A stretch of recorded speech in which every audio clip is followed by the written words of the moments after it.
Stefanie Lavelle. I'm a broker with Coldwell Banker. I have been in the business about 14 years, and this previous year in 2015, I did over 23 million in business.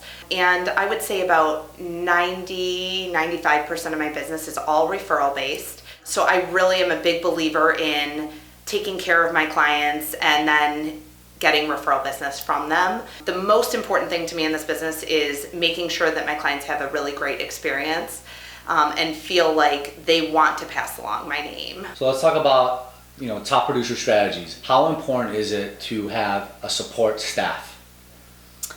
It's extremely important, and for the last 6 or 7 years I've had one assistant only, and about a year ago I decided to add an additional assistant to my team just as an administrative assistant, and it was life-changing.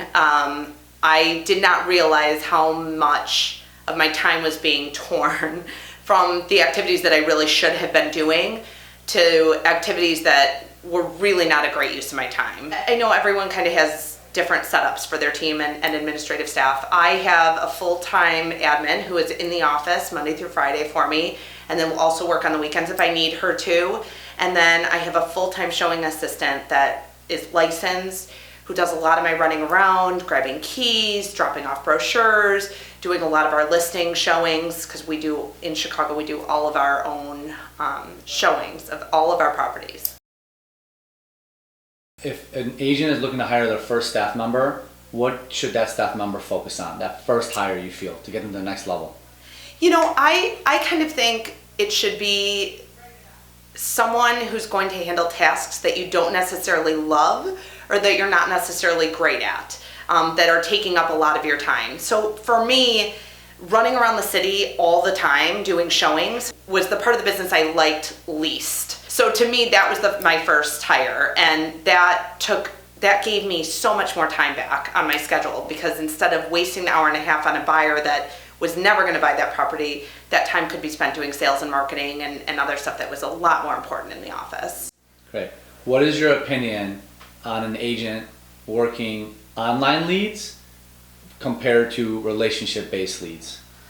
Oh, I think there's no comparison. I mean, I know when you're new and starting in the business, you kind of have to build that database from somewhere. So in my opinion, the only time that the majority of your time should be spent on online and cold leads is if you're trying to sort of build up that initial database. But even that, I think you're much better off at spending the time with writing down a list of everyone you know and letting all of them know what you do in the business and asking all of them how you can help anyone they know, and the service and that you can provide to them, and the value that you bring to them and to anyone they know in purchasing or selling a home.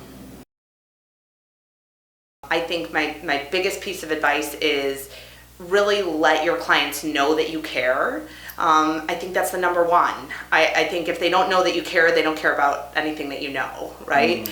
And then I think one kind of unique thing that has differentiated myself in the business is that I do have an architecture and photography background, so I do think I come at the business from a little bit of a different angle, and I'm able to help people visualize and showcase the properties better than a lot of other agents out there.